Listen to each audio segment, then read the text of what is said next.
Bref, on se baladait dans un champ, tranquille, soleil, bruit d'oiseaux, odeur de terre fraîche, et là, on l'a vu.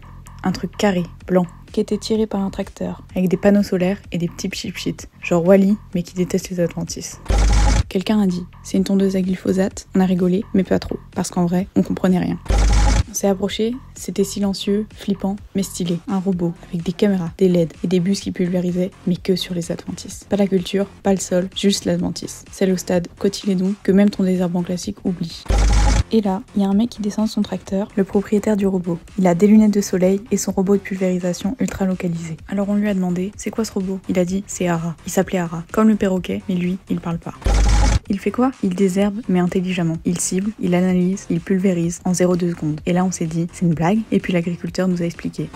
95% de produits de désherbage en moins, 4 hectares traités à l'heure, 0 dérive, des caméras, des algorithmes faisant du plant by plant, du soleil et du style. Alors on a dit, il consomme combien? Et il a répondu, moins que ta cafetière. Il pulvérise pas tout le champ, il pulvérise la mauvaise herbe. Celle que tu vois pas, celle que tu rates, celle que ton grand-père appelait de la mauvaise graine. Bref, c'est un sniper. Et on lui a demandé, c'est rentable? Il a dit oui. Ça remplace un stagiaire? Il a souri.